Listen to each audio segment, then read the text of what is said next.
So good morning guys. और 19 अप्रैल के current affairs के वीडियो में हमारा पहला प्रश्न है, हाल ही में किसे व्हाइट हाउस के कोरोना वायरस सलाहकार परिषद में नियुक्त किया गया है? तो सही उत्तर होगा ऑप्शन सी, रो खन्ना को। तो ये भारतीय अमेरिकी सांसद हैं रो खन्ना, और अभी इन्हीं को व्हाइट हाउस के कोरोना वायरस सलाहकार परिषद में नियुक्त किया गया है।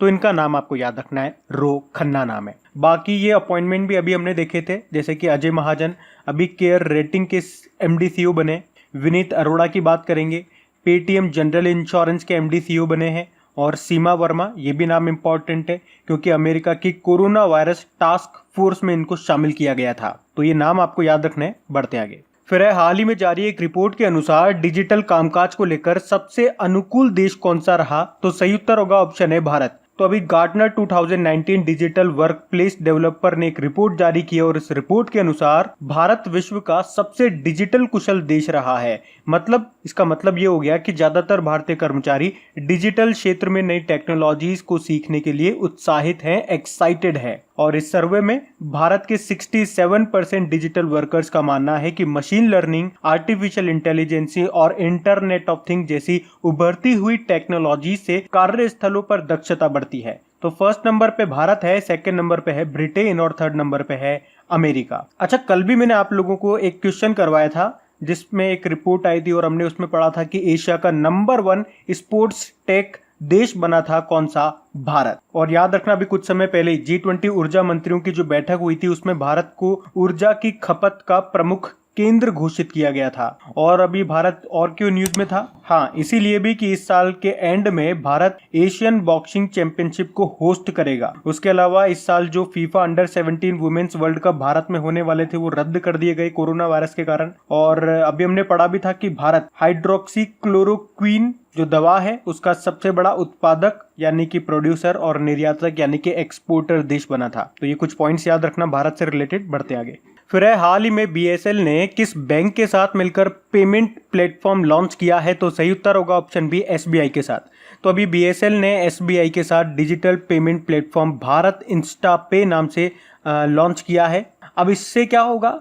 तो अब आपको बीएसएनएल के बिल वगैरह भरने के लिए ऑफिस में जाने की ज़रूरत नहीं है, लंबी लंबी लाइनों में लगने की ज़रूरत नहीं है, बल्कि इस डिजिटल पेमेंट प्लेटफॉर्म के माध्यम से, जिसका नाम है भारत इंस्टा पे, आप घर बैठे पेमेंट कर सकते हो। अब समझौता एसबीआई के साथ किया है। तो एसबीआई से एक और पॉइंट मैं आपको बता दूं, अभी एसबीआई ने कहा है कि जो भी एसबीआई के एटीएम्स हैं वहां पे आप जाकर के जो भी लेन देन करते हो, यानी कि जो कैश विड्रॉल वगैरह कर रहे हो, तो उस पर जो सर्विस चार्जेस लगते थे एक लिमिट के बाद, वो अब नहीं लगेंगे। कब तक? 30 जून तक। यानी कि आपके पास कोई से भी बैंक का एटीएम कार्ड है तो आप एसबीआई के एटीएम में जाओ, वहां पे कितनी भी लेन देन करो, 30 जून तक कोई चार्जेस नहीं है। और अगर आप एसबीआई के ग्राहक हैं तो आप भी किसी भी बैंक में जा सकते हो और कितना भी आप लेन देन करो, 30 जून तक कोई चार्जेस नहीं लगेंगे। अच्छा, बीएसएनएल से कल भी एक क्वेश्चन हम लोगों ने पढ़ा था। बीएसएनएल के जो सीएमडी हैं पीके पुरवार, अभी इन्हें एमटीएनएल के सीएमडी का अतिरिक्त प्रभार एडिशनल चार्जेस सौंपा गया है। बाकी यहाँ पे एचडीएफसी बैंक लिख रहा है, हमने पढ़ा था कल ही, सेफ्टी ग्रिड नाम से एक अभियान शुरू किया है इस बैंक ने। और कर्नाटक बैंक की बात करेंगे तो इसके एमडी सीईओ फिर से रीअपॉइंट हुए हैं, महाबलेश्वर एमएस। और अभी यूनियन बैंक ऑफ इंडिया भी न्यूज में था, इसके एग्जीक्यूटिव डायरेक्टर बने हैं कौन? विरूपाक्ष मिश्रा। बढ़ते आगे। फिर है, हाल ही में किस देश में स्थित भारतीय उच्चायोग ने वर्चुअल गोलमेज कोविड-19 बैठक का आयोजन किया? तो सही उत्तर होगा ऑप्शन ए, ब्रिटेन में।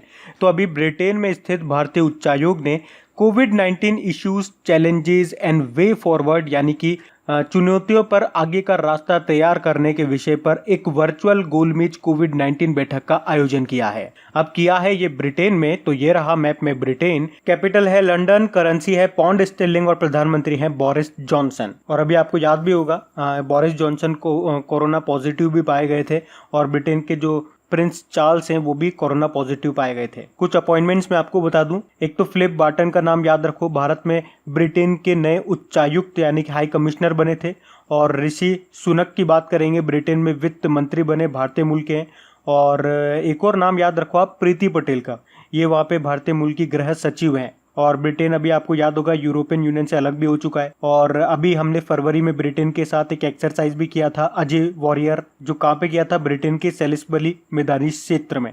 अच्छा, यहाँ आपको एक एक्स्ट्रा नॉलेज में और देता हूँ, उसके लिए आप पहले मैप में देखिए। तो यहाँ पे अगर आप देखोगे तो इंग्लैंड स्कॉटलैंड और वेल्स, इन तीनों को अगर जोड़ते हैं तो उसको कंप्लीट बोला जाता है ग्रेट ब्रिटेन। और ग्रेट ब्रिटेन में अगर नॉर्दर्न आइलैंड को और जोड़ देते हैं तो कंप्लीट बन जाता है यूके। बाकी इन सबकी कैपिटल भी आपको याद होनी चाहिए। इंग्लैंड की तो लंदन हो गई, स्कॉटलैंड की हो गई एडिनबर्ग, वेल्स की हो गई कार्डिफ और नॉर्दर्न आइलैंड की हो गई बेलफास्ट। तो ये भी आप थोड़ा सा ध्यान रखना। बढ़ते आगे। फिर है, हाल ही में किस राज्य सरकार ने प्रधानमंत्री गरीब कल्याण योजना के तहत एक रिकॉर्ड बनाया है? तो सही उत्तर होगा ऑप्शन ए, उत्तर प्रदेश सरकार ने। तो अभी उत्तर प्रदेश सरकार ने प्रधानमंत्री गरीब कल्याण योजना के तहत एक दिन में सबसे ज्यादा राशन वितरण करने वाला ये राज्य बन गया है। तो उत्तर प्रदेश सरकार ने एक दिन में इस योजना के अंतर्गत 3 करोड़ से ज्यादा लोगों को लगभग 1.5 लाख टन निशुल्क चावल बांटे हैं और इस तरह से ये एक रिकॉर्ड है। और प्रधानमंत्री गरीब कल्याण योजना के बारे में कुछ समय पहले ही मैंने आपको बताया था कि अभी लॉकडाउन के समय गरीब मजदूर समाज को जो उनके सामने भोजन की सबसे बड़ी समस्या आई है, तो उन लोगों के लिए 1.7 लाख करोड़ रुपए का पैकेज प्रधानमंत्री गरीब कल्याण योजना के लिए घोषित किया था सरकार ने। अब यहाँ पे बात हो रही है उत्तर प्रदेश सरकार की। तो ये रहा मैप में उत्तर प्रदेश, जिसकी कैपिटल क्या है? लखनऊ है। लखनऊ किस नदी के किनारे स्थित है? तो याद रखना गोमती नदी के किनारे स्थित है। और जो हमारे रक्षा मंत्री हैं राजनाथ सिंह जी, उनका निर्वाचन क्षेत्र, उनकी कॉन्स्टिट्यूएंसी भी है लखनऊ। और इस साल जो आपका डिफेंस एक्सपो वो भी लखनऊ में ही हुआ था। और इसी के साथ याद रखना, अभी कोरोना वायरस की पूल टेस्टिंग करने वाला पहला राज्य भी आपका कौन सा बन गया? उत्तर प्रदेश बन गया। और अभी उत्तर प्रदेश सरकार ने अन्नपूर्णा पोर्टल और आपूर्ति मित्र पोर्टल भी लॉन्च किया था। मुख्यमंत्री योगी आदित्यनाथ हैं और गवर्नर है आनंदीबेन पटेल। याद रखना, देश की पहली ट्रांसजेंडर यूनिवर्सिटी आपके उत्तर प्रदेश में कुशीनगर में बनेगी। देश की पहली national police university greater Noida में बनेगी। देश का पहला हाथी अस्पताल मथुरा में है। देश का पहला हाथी जल चिकित्सालय मथुरा में है। देश का पहला जानवरों का युद्ध स्मारक यानी कि वॉर मेमोरियल, ये भी उत्तर प्रदेश के मेरठ में बनेगा। उसके अलावा अभी नीति आयोग ने जो महत्वाकांक्षी जिलों की सूची जारी की थी, उसमें भी टॉप पे रहा था उत्तर प्रदेश का चंदौली जिला। और अभी उत्तर प्रदेश ने कोरोना वायरस को रोकने के लिए टीम 11 नाम से अंतर विभागीय समितियों का भी गठन किया था। तो ये कुछ पॉइंट्स हैं जो आप ध्यान रखना। बढ़ते आगे। तो हमारा अगला प्रश्न है, हाल ही में विश्व विरासत दिवस कब मनाया गया? तो सही उत्तर होगा 18 अप्रैल को। तो हर साल 18 अप्रैल को विश्व विरासत दिवस के रूप में मनाया जाता है, यानी कि वर्ल्ड हेरिटेज डे के रूप में। और इसको मनाने का उद्देश्य क्या है? लोगों का ध्यान विश्व विरासत स्थलों की ओर आकर्षित करना और उनके प्रति जागरूकता फैलाना और उनकी सुरक्षा व संरक्षण करना। अच्छा, सबसे इंपॉर्टेंट रहेगी कि इस बार की थीम क्या है। इस बार की थीम है शेयर्ड कल्चर, शेयर्ड और शेयर्ड रेस्पॉन्सिबिलिटी। हिंदी में बोलेंगे तो साझा संस्कृति, साझा विरासत और साझा जिम्मेदारी। अब इंपॉर्टेंट डे वाला क्वेश्चन है, तो एक बार मैं सारे अप्रैल के आपको इंपॉर्टेंट डेज रिवाइज कराता हूँ। अगर याद है तो मेरे साथ साथ बोलना, और अगर फर्स्ट टाइम इस वीडियो को देख रहे हो तब भी मेरे साथ साथ बोलना। आपको स्क्रीन पे सारे इंपॉर्टेंट डेज में लिख करके दे रहा हूँ ताकि आप मेरे साथ साथ बोल सको, क्योंकि बोलने से भी आधी चीजें याद हो जाती है। तो 1 अप्रैल को हमने मनाया उड़ीसा दिवस, उत्कल दिवस भी बोलते हैं इसको। 2 अप्रैल को वर्ल्ड ऑटिज्म अवेयरनेस डे मनाया। 4 अप्रैल को अंतरराष्ट्रीय खदान जागरूकता दिवस यानी कि इंटरनेशनल माइंस अवेयरनेस डे मनाया। 5 अप्रैल को राष्ट्रीय समुद्री दिवस, नेशनल मैरीटाइम डे मनाया। और 5 अप्रैल को इस बार पहली बार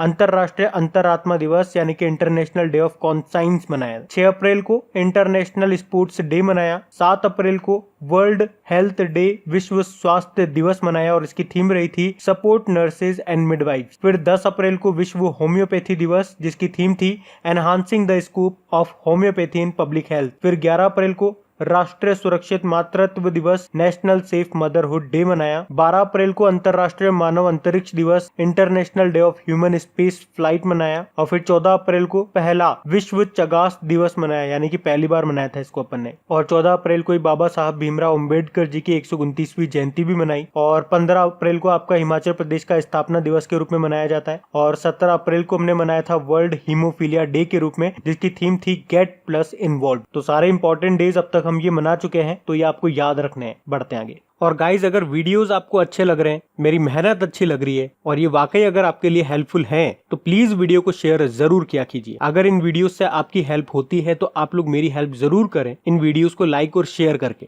ताकि इन वीडियोस को कंटिन्यू रखने में मुझे भी आपका सपोर्ट मिल सके। तो प्लीज इसे लाइक और शेयर जरूर करना। और अगर आप में से कोई इस वीडियो को फर्स्ट टाइम देख रहा है तो इस चैनल को आप सब्सक्राइब कर लीजिए, और सब्सक्राइब करने के बाद में पास में जो बेल आइकन आएगा उसे आप दबाना बिल्कुल मत भूलिएगा, क्योंकि आपको वीडियोस के नोटिफिकेशन तभी मिलेंगे जब आप बेल आइकन को प्रेस करोगे। तो चलिए अब बढ़ते हैं आगे। फिर है हाल ही में किस राज्य में कम लागत वाली कोविड-19 डायग्नोस्टिक किट जिसका नाम है चित्रा जीन LAMPN विकसित किया गया है? सही उत्तर होगा ऑप्शन बी केरल में। तो अभी केरल के एक रिसर्च सेंटर ने कोविड-19 के लिए एक नया तेज और सस्ता डायग्नोस्टिक किट डेवलप किया है। अभी जो कोविड-19 का पता लगाने के लिए जो किट हम यूज करते हैं, जो उपकरण हम यूज करते हैं, वो बहुत महंगे हैं, 15 से 45 लाख तक के हैं, जबकि ये वाला केवल 2.5 लाख रुपए का है और इसमें एक टेस्ट की कीमत जो आती है वो 1,000 रुपये आती है। और जो अभी हम यूज कर रहे हैं टेस्ट किट, उसमें जो एक टेस्ट की कीमत आती है वो लगभग 2,500 रुपए की आती है। और एक तो ये जो किट है काफी सस्ता है और इससे काफी तेजी से और सटीक तरीके से वायरस का पता चलता है। अब बात केरल की है तो ये रहा मैप में केरल। कैपिटल क्या है? तिरुवनंतपुरम है। मुख्यमंत्री है पिनाराई विजयन और गवर्नर है आरिफ मोहम्मद खान। याद रखना केरल को गार्डन ऑफ स्पाइस यानी कि मसालों का बाग भी कहते हैं। और अभी आपको याद होगा और अभी हमने पढ़ा भी था कि कोविड-19 के गंभीर मरीजों का इलाज करने के लिए प्लाज्मा थ्योरी का परीक्षण करने वाला केरल पहला राज्य बनेगा देश का। और देश की पहली LNG बस शुरू हुई है केरल के कोच्चि में। LNG मतलब होता है लिक्विफाइड कंप्रेस्ड नेचुरल गैस। और याद रखना केरल के मुख्यमंत्री ने अभी ड्रग माफिया से निपटने के लिए योद्धाऊ एप्लीकेशन को भी लॉन्च किया था। और अभी केरल का जो मीडिया पुरस्कार है उसे सम्मानित किया गया था N राम को। और भारत की पहली सुपर फैब लेग भी स्थापित की गई थी केरल में। और अभी केरल के पर्यटन विभाग को United Nation World Tourism Organisation के द्वारा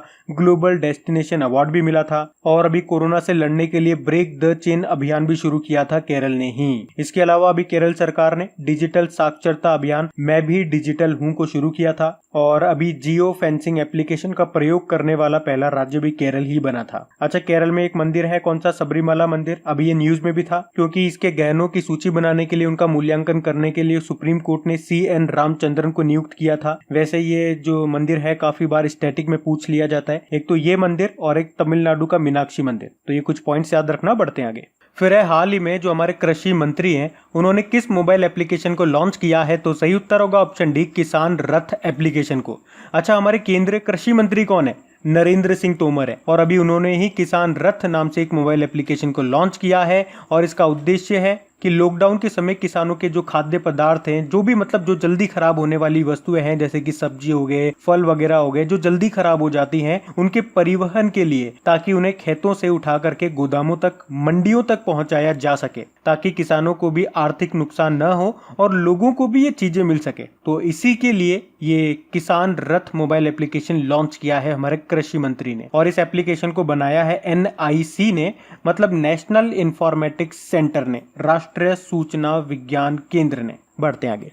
फिर है हाल ही में किस राज्य या यूनियन टेरिटरी ने एक्सेस कोरोना मोबाइल एप्लीकेशन को लॉन्च किया है? तो सही उत्तर होगा ऑप्शन डी दिल्ली सरकार ने। तो अभी दिल्ली सरकार ने ये एक्सेस कोरोना नाम से एक मोबाइल एप्लीकेशन लॉन्च किया है। और दिल्ली सरकार ने सभी अधिकारियों को कोविड-19 हॉट स्पॉट इलाकों में घर घर जाकर सर्वे करने के लिए इस एप्लीकेशन का इस्तेमाल करने की सलाह दी है। इस एप्लीकेशन से जो डेटा कलेक्ट होगा उसे तत्काल सर्वर पर अपलोड करके तुरंत उसका विश्लेषण यानी कि एनालिसिस किया जा सकता है। अब बात दिल्ली की है तो आप जानते ही हैं इसके मुख्यमंत्री हैं अरविंद केजरीवाल, लेफ्टिनेंट गवर्नर हैं अनिल बैजल। अच्छा, अभी दिल्ली पुलिस आयुक्त का एडिशनल चार्जेस अतिरिक्त प्रभार सौंपा गया था SN श्रीवास्तव को। इनका नाम भी याद रखना। और याद रखना भारत का पहला स्मोक टावर ये आपके दिल्ली में लगा है, ताकि वो अपने आसपास की हवा को शुद्ध कर सके। और दिल्ली में जो इंदिरा गांधी इंटरनेशनल एयरपोर्ट है वो अभी सिंगल यूज प्लास्टिक पे बैन लगाने वाला भारत का पहला एयरपोर्ट बना था। वहीं दिल्ली का जो प्रगति मैदान मेट्रो स्टेशन है उसका नाम बदलकर सुप्रीम कोर्ट मेट्रो स्टेशन कर दिया गया। और दिल्ली में जो फिरोज शाह कोटला स्टेडियम है उसका नाम अरुण जेटली जी के नाम पे रखा गया। वैसे अरुण जेटली जी के नाम पे जो फरीदाबाद में एक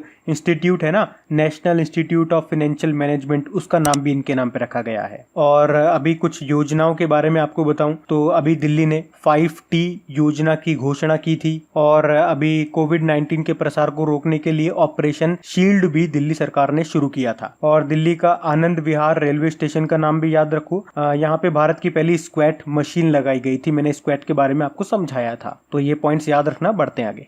फिर हाल ही में DRDO ने अपनी परीक्षण सुविधा यानी कि जो इसका टेस्टिंग सेंटर है वो ग्वालियर से कहां पे शिफ्ट कर दिया है, तो सही उत्तर होगा ऑप्शन डी, दिल्ली में। तो अभी डीआरडीओ ने कोरोना महामारी के उपचार में लगे जो भी डॉक्टर्स हैं, जो भी दूसरे स्वास्थ्य कर्मी हैं, उनके लिए जरूरी पर्सनल प्रोटेक्शन इक्विपमेंट यानी कि पीपीई को समय पर और तेजी से उपलब्ध कराने के लिए अपना जो जांच केंद्र है, जो टेस्टिंग सेंटर है, उसको ग्वालियर से दिल्ली में शिफ्ट कर दिया है। दिल्ली में कहा? दिल्ली में जो institute of nuclear medicine and allied science है वहां पे इसको शिफ्ट कर दिया है। अब बात डीआरडीओ की है, तो डीआरडीओ से काफी हम न्यूज पढ़ चुके हैं, जैसे कि अभी लास्ट में हमने पढ़ा था डीआरडीओ ने विप्रो 3D के साथ मिलकर के फुल फेस शील्ड तैयार किया था। उससे पहले इसने फुल बॉडी डिसइंफेक्शन चेंबर बनाया और एक जैव सूट यानी कि बायो सूट इसने बनाया, एक आपातकालीन निकासी बैग बनाया, वेंटिलेटर, सैनिटाइजर, ये सारी चीजें इसने बनाई है जो भी कोरोना से निपटने के लिए हमें चाहिए। डीआरडीओ की बात करेंगे, इसकी स्थापना कब हुई थी? जब नासा की स्थापना हुई थी। और नासा की स्थापना कब हुई थी? 1958 में। तो एक पॉइंट से दोनों पॉइंट याद रखो। Defence research and development organisation full form हो गया। नई दिल्ली में हेडक्वार्टर है, इसके हेड है जी सतीश रेड्डी। और याद रखना 2019 में इनको मिसाइल सिस्टम अवार्ड मिला था। इसका मोटो है strength origin is in science. और डीआरडीओ दिवस हम मनाते हैं हर साल 1 जनवरी को, क्योंकि 1 जनवरी 1958 को इसकी स्थापना हुई थी। बढ़ते आगे। फिर है, हाल ही में किस मोबाइल एप्लीकेशन ने 13 दिनों में सबसे ज्यादा डाउनलोड किए जाने का वर्ल्ड रिकॉर्ड बनाया है? तो सही उत्तर होगा ऑप्शन है, आरोग्य सेतु ऐप ने। तो कोरोना वायरस को फैलने से रोकने के लिए भारत सरकार ने आरोग्य सेतु एप्लीकेशन का निर्माण किया था और अभी आरोग्य सेतु एप्लीकेशन ने मात्र 13 दिनों में सबसे ज्यादा डाउनलोड किए जाने का वर्ल्ड रिकॉर्ड बना लिया है। सिर्फ 13 दिनों में आरोग्य सेतु एप्लीकेशन के 5 करोड़ डाउनलोड हुए हैं और इसी के साथ ये एक वर्ल्ड रिकॉर्ड है। अच्छा चलो, आप लोगों से एक प्रश्न मैं पूछता हूं, उसका जवाब आप लोगों को देना है। भाई आप लोगों को पता है आरोग्य सेतु एप्लीकेशन स्मार्टफोन में चलेगी, जिनके पास स्मार्टफोन होगा वो इसे डाउनलोड कर लेंगे, चल जाएगी। लेकिन जिन लोगों के पास स्मार्टफोन नहीं है, वो सिंपल बटन वाला फोन है, तो उनके लिए आरोग्य सेतु IVRS यानी कि interactive voice response system service अभी शुरू की गई थी। आप लोगों को बताना है किस राज्य में ये शुरू की गई थी। क्वेश्चन आप लोगों को समझ में आ गया? किस राज्य में ये शुरू की गई थी सर्विस। बाकी यहाँ जो ऑप्शन दिख रहे हैं ये भी इंपॉर्टेंट है। कोरोना वॉच मोबाइल एप्लीकेशन ये कर्नाटक सरकार ने लॉन्च किया था। प्रज्ञाम झारखंड सरकार ने लॉन्च किया था। क्वारंटाइन ये एप्लीकेशन को IIT बॉम्बे ने बनाया था। उसके अलावा भी अभी राजस्थान पुलिस ने Rajasthan cop citizen application launch किया था। नागालैंड ने सेल्फ डिक्लेरेशन कोविड-19 एप्लीकेशन लॉन्च किया था और अभी पंजाब ने भी कोवा पंजाब एप्लीकेशन लॉन्च किया था। तो ये पॉइंट्स भी ध्यान रखना, पढ़ते आगे। फिर है, हाल ही में किस कंपनी ने स्पोर्ट्स मोटरसाइकिल ब्रांड नॉर्टन का अधिग्रहण कर लिया है, एक्विजिशन कर लिया है? तो सही उत्तर होगा ऑप्शन है, टीवीएस मोटर ने। तो अभी टीवीएस मोटर कंपनी ने ब्रिटेन की सबसे प्रतिष्ठित स्पोर्ट्स मोटरसाइकिल ब्रांड नॉर्टन का अधिग्रहण यानी कि उसका एक्विजिशन कर लिया है। कितने में खरीदा? 16 मिलियन पाउंड में इसे खरीद लिया है। तो ये नॉर्टन को खरीदा है और नॉर्टन कहाँ की कंपनी है? ब्रिटेन की। तो अब बात करेंगे कल के वीडियो में पूछे गए प्रश्न के उत्तर की। तो कल के वीडियो में आपसे पूछा गया था कि अभी 13वां इंटरनेशनल अरब फिक्शन अवार्ड 2020 से किसे सम्मानित किया गया? तो सही उत्तर था ऑप्शन ए, अब्देलवहाब असाउई को। आप सभी ने प्रश्न का बिल्कुल सही उत्तर दिया है। और गाइज, अगर वीडियो को लाइक और शेयर करना अभी आप भूल गए हैं तो प्लीज इसे लाइक शेयर जरूर कीजिएगा। तो गाइज, इन सभी क्वेश्चंस का क्विज बना करके मैंने एप्लीकेशन पे अपलोड कर दिया है। तो अगर आपने वीडियो बिल्कुल ध्यान से देख लिया है तो वहां जाइए और इन सभी क्वेश्चंस का आप प्रैक्टिस लगा लीजिए, ताकि ये सारे क्वेश्चंस आपको अच्छी तरीके से याद हो जाए। और जो नए स्टूडेंट इसे पहली बार देख रहे हैं, आपको बता दूं कि क्विज में अब रैंकिंग फीचर भी ऐड हो चुका है। तो अगर आप कम समय में ज्यादा से ज्यादा क्वेश्चन राइट करते हो तो आपका नाम आपके फोटो के साथ टॉप 10 स्टूडेंट्स में आपको दिखाई देगा। आपको ही नहीं, जितने भी लोग क्विज लगाएंगे उन सबको दिखाई देगा कुछ इस तरीके से, ताकि आपको भी एक अंदर से मोटिवेशन मिल सके कि आपको भी यहां तक पहुंचना है, ताकि सब लोग आपको टॉप 10 में देख सकें। लेकिन इसका मतलब ये नहीं कोई शॉर्टकट तरीका आपको अपनाना है। यहाँ पे आप अपनी प्रैक्टिस कर रहे हो तो बिल्कुल ईमानदारी रखना, क्वेश्चन को पूरा रीड करना और ध्यान से आंसर लगाना। और वैसे भी आप तो आपकी इन करंट अफेयर्स का रिवीजन करवाने के लिए मैं इसका ऑडियो भी तैयार कर रहा हूँ। तो दिन में 4 से 5 मिनट निकाल करके वो आप ऑडियो सुन लीजिए, ताकि आपका इन करंट अफेयर्स का फिर से रिवीजन हो जाए। क्योंकि आपको पता है चीजों को पढ़ना इंपॉर्टेंट है, लेकिन समय समय पर उनका रिवीजन करना बहुत ज्यादा जरूरी है। रिवीजन नहीं करोगे तो वो सारी चीजें आप भूल जाओगे। तो आप ही के लिए मैं इसका रिवीजन ऑडियो तैयार कर रहा हूँ। तो उस ऑडियो का लिंक मैंने नीचे डिस्क्रिप्शन में दे दिया है, वहां जाकर के आप मुझे फॉलो कर लीजिए। और फॉलो करने के बाद में पास में जो बेल आइकन आएगा आप उसे जरूर दबा लेना, ताकि जब भी मैं ऑडियो अपलोड करूं उसका नोटिफिकेशन आपको मिल सके। और एप्लीकेशन अगर अभी तक आपने डाउनलोड नहीं किए तो उसका लिंक भी आपको नीचे मिल जाएगा। वहीं पे आपको क्विज, वीडियो, PDF सब मिल जाएंगे। तो इस प्रश्न का उत्तर आता है तो कमेंट बॉक्स में जरूर टाइप करिए। चलिए अब मिलते हैं करंट अफेयर्स के रिवीजन वीडियो में। Thank you guys.